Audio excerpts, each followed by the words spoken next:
Dear viewers, today we are going to discuss about the Sangam Tamil literature.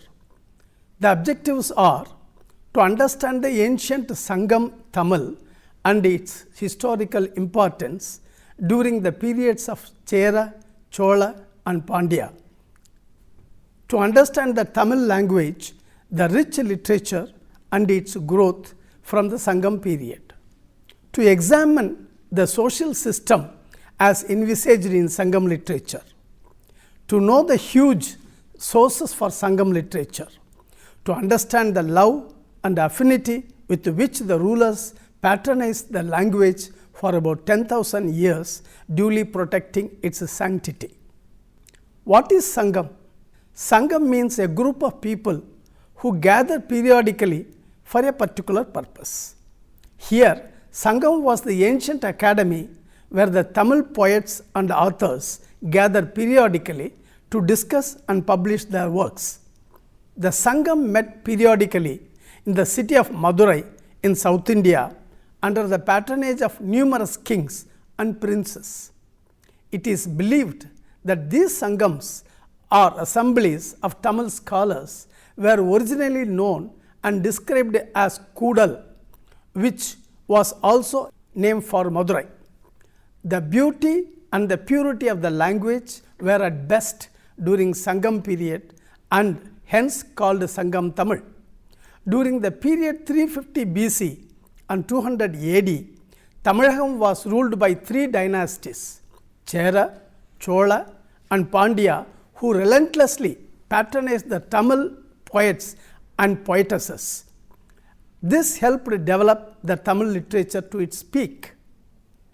The earliest extant works of Tamil literature date back to the period between 300 BCE and 200 CE.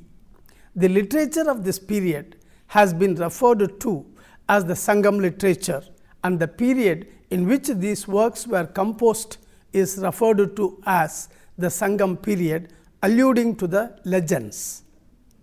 The first two Sangams were held in cities and the third one was held during the 5th century BC in the present day city of Madurai.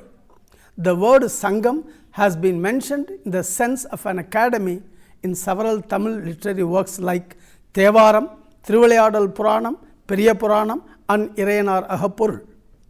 According to Camille Zwellebill, a researcher on the subject, the assemblies may have been founded and patronized by the Pandyan kings and functioning in three different capitals consecutively till the last Sangam was set up in Madurai.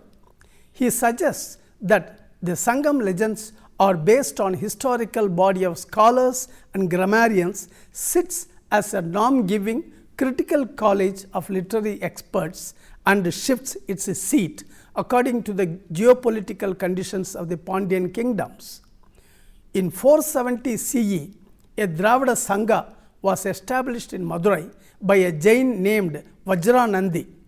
During that period, the Tamil region was ruled by Kalabra's dynasty. The Kalabra rulers were the followers of either Buddhism or Jainism. The Dravida Sangha took much interest in the Tamil language and literature. George L.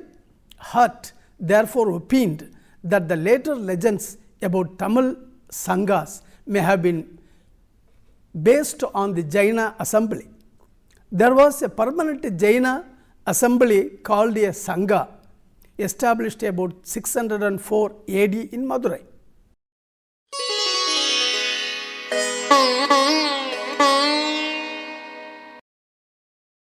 There were three Sangams, Mudal Sangam, that is head Sangam, Idai Sangam, middle Sangam, Kadai Sangam, the last Sangam. The first two Sangams are said to have submerged into the sea. The earliest references to the academies are found in the songs of Appar and Sambandar. These Shaivite poets lived in the 7th century. The Sangam period, Sankakala Paruvam, is the period in the history of ancient southern India known as the Tamilagam, spanning from 3rd century BC to 4th century AD. It is named after the famous Sangam academies of poets and scholars centered in the city of Madurai. Unfortunately, much of the Tamil literature belonging to the Sangam period had been lost. Sufficient records are not available to estimate the exact date of these Sangam works. The literature currently available is perhaps just a fraction of wealth of material produced during this golden age of Tamil civilization. Except the longer epics Silappatikaram and Manimekalai, which belongs to the age of later than Sangam age, the poems available in the forms of systematic anthologies. From these anthologies, we come to know the names of many kings and chieftains who patronized the poets and poetesses. The Sangam period extended from roughly 350 BC to 300 AD, early Chola period before the interregnum, when the earliest extant works of Tamil literature were created, also known as Sangam literature.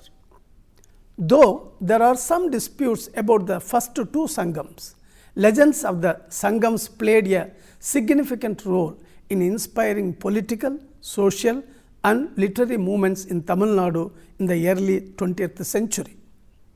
As there are some conflicting claims due to lack of concrete scientific evidence, confusion in dates, names of authors and doubts of even their existence in some cases, an accurate chronological assessment of literary works has been felt very difficult.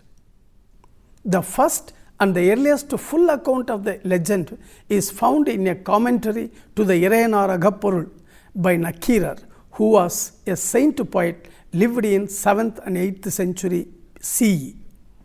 Nakirar describes these Sangams spanning about 10,000 years. The first or head Sangam, Mudar Sangam, which lasted for 4,440 years, was held at Madurai, which was submerged by the sea. A total of 4,449 poets had composed songs for this Sangam, having 549 members. There were 89 Pandya kings, starting from Kesine Valudi to Kodungon, were descendants and rulers of that period. The first two Sangams were said to have been held at Kumarikandam, at present situated at the south of Kanyakumari district, and the place was described as the cradle of Tamil culture and was seized by the sea in a series of catastrophic floods. In Kumarikandam, Agathyam was the grammar followed in the first Sangam. The poems composed were Paripadal, Mudunarai, Mudugurugu, Kalariyaviyal,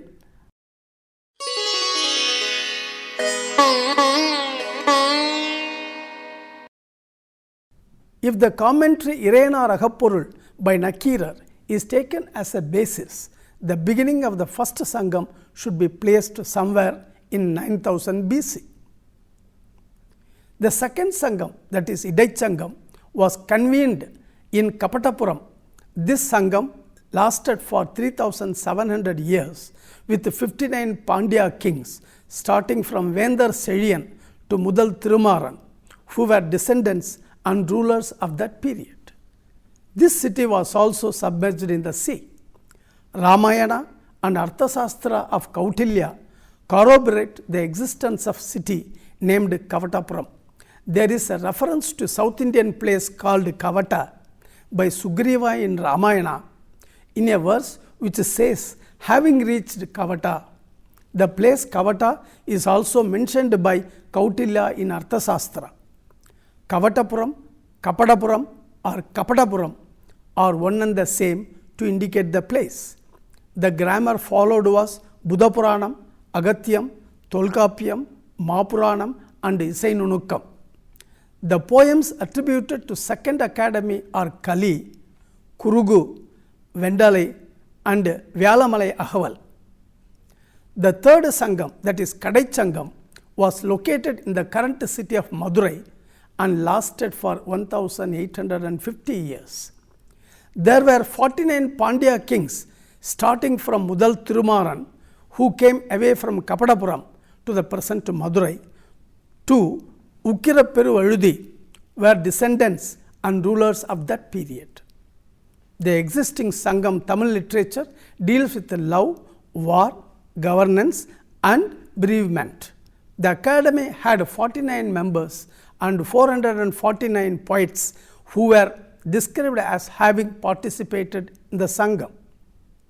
The grammars followed then were Agatyam and Tolkapiyam.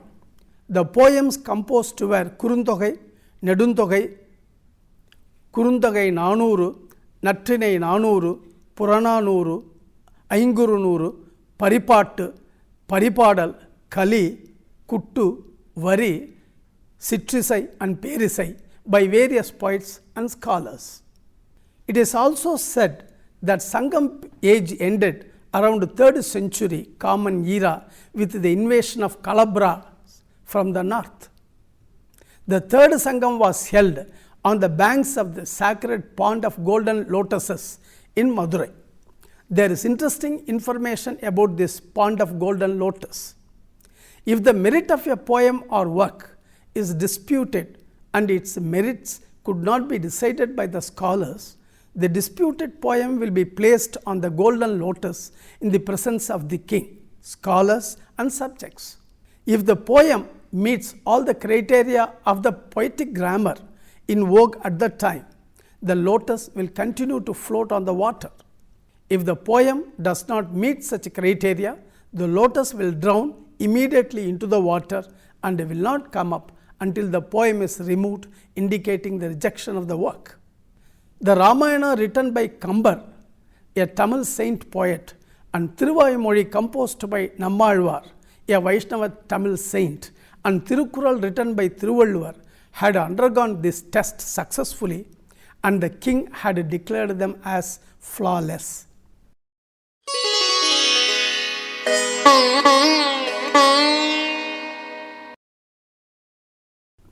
Sangam literature consists of 46 categories, excluding the recent changes, but including the Achara Kovai, Agananuru, Ettutogai, Iniyavai Narpadu, Kalitogai, Naladiyar, Purananuru, Thirukural, Tolkapiyam, Kundalakesi, to mention a few.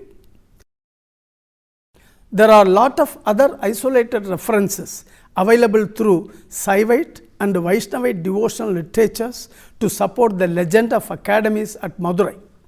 The two significant later works, Thiruvilayadal Puranam of Perum Parapuliyur Nambi and the better known work of the same title by Paranjoti Munivar, these works describe a legend that deals mostly with the 3rd Sangam at Madurai. In Nambi account, the 49 members of the 3rd Sangam led by Kapilar, Paranar and Nakirar were great devotees of Shiva, who were included amongst the 63 famous Nayanmars. Nakirar himself had headed the Sangam and said to have debated with Shiva.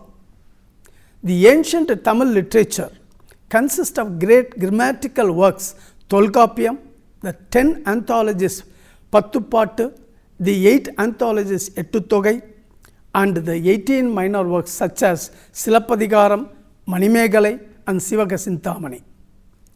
The poems in Sangam literature contain vivid descriptions of different aspects of life and society in Tamilakam during this period. The most important source of ancient Tamil history is the quantity of Tamil poems referred to as Sangam literature, generally dated from the last centuries of pre-Christian era to the early centuries of Christian era. It consists of 2381 known poems with a total of over 50,000 lines written by 473 poets. Each poem belongs to one of two types, Agam, inside, and Puram, outside.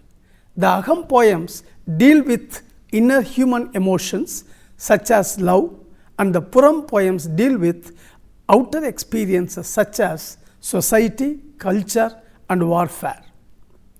They contain descriptions of various aspects of life in the ancient Tamil century. The Madurai Kanchi by Mangudi Marudanar contain a lengthy descriptions of Madurai and the Pandian country under the rule Nedunjayan III.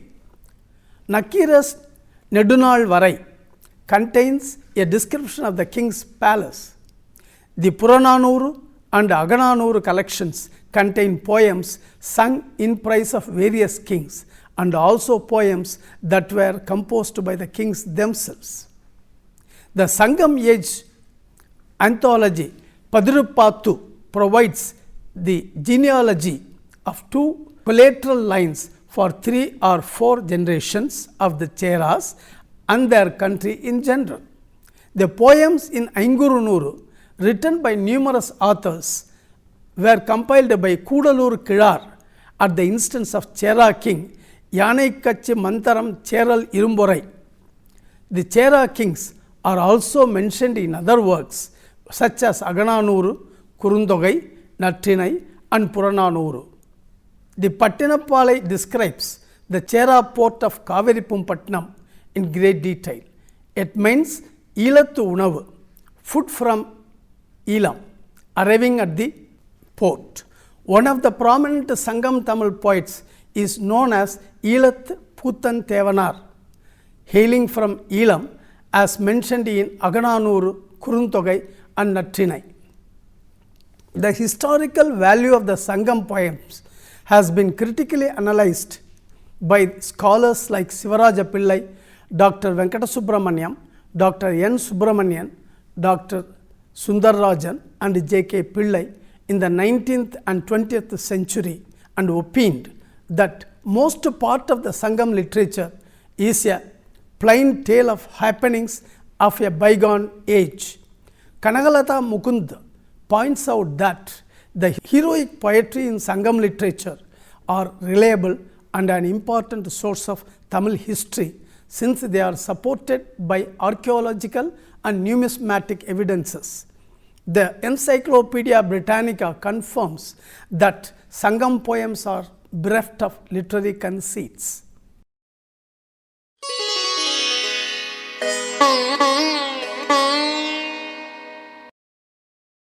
There are literary, archaeological, epigraphic and numismatic sources of ancient Tamil history. The foremost among these sources is the Sangam literature. Archaeological excavations of several sites in Tamil Nadu and Kerala have yielded sufficient evidence such as different kinds of pottery, pottery with inscriptions, imported ceramic ware, industrial objects, brick structures, numerous gold coins and spinning owls. The inscriptions on caves and potteries and writing in Tamil Brahmi script have found in many locations in Kerala, Tamil Nadu, Sri Lanka and also in Egypt and Thailand. Coins issued by the Tamil kings of this age carry the emblem of the corresponding dynasty on their reverse, such as bow and arrow of the Cheras. Some of them contain portraits and written legends. The information obtained from such inscriptions has been confirmed certain details provided by the Sangam literature.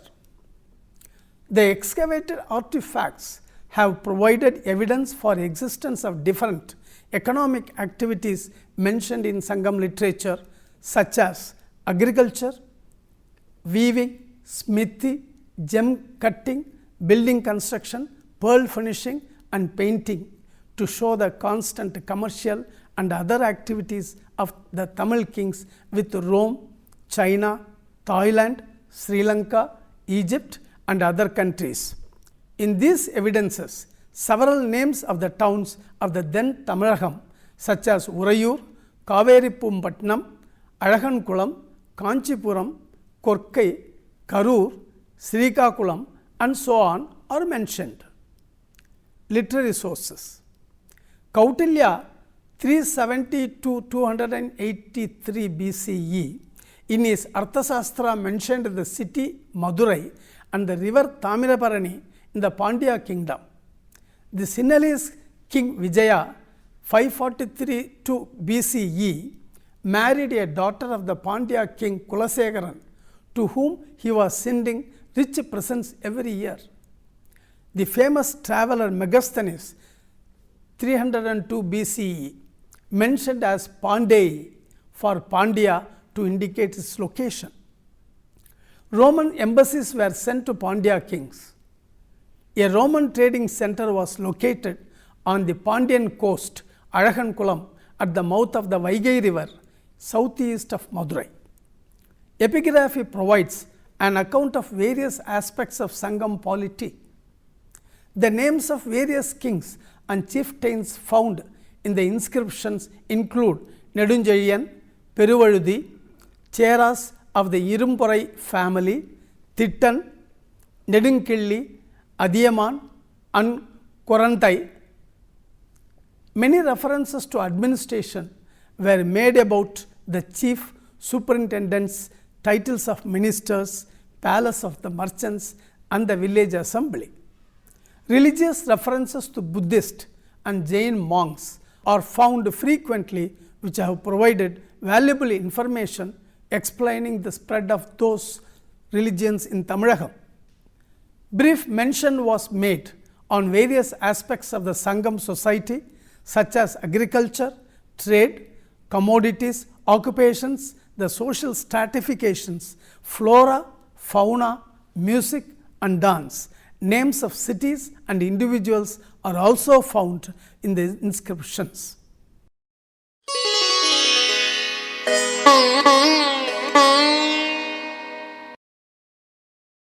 Tamil language is considered as the oldest language, and it has been existing from the time immemorial. The time the language came into existence could not be established by any scholar so far. It is therefore only a maiden attempt to look into some major aspects of the origin of the language, particularly during Sangam period. It is astonishing to see the constant growth of the language with the patronage of the kings for about 10,000 years, which no other language has such a glory. One can infer from the above details of information that during the Sangam period, the Tamil language had reached the highest standard of pristine purity and served as a powerful and elegant medium of literary expression in portraying the social life. The social system of the Sangam period was flawless as the language was. Not only the literature and the language were used perfectly within the parameters of the grammar in vogue at that time to protect the best standards of the Tamil language, but also they relentlessly worked for the further improvement of the Tamil language through their dedication with their divine literature patronized by the kings.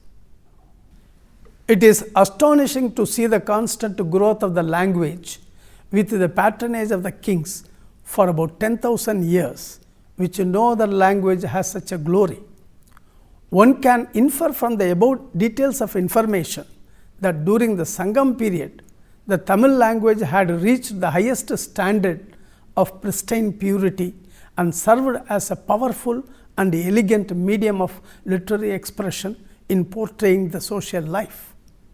The social system in the Sangam period was flawless as the language was. Not only the literature and the language were used perfectly within the parameters of the grammar in vogue at the time to protect the best standards of the Tamil language, but also they relentlessly worked for the further improvement of the Tamil language through their dedication with their divine literature patronized by the kings. Hope you have enjoyed the session. See you in the next class. Thank you.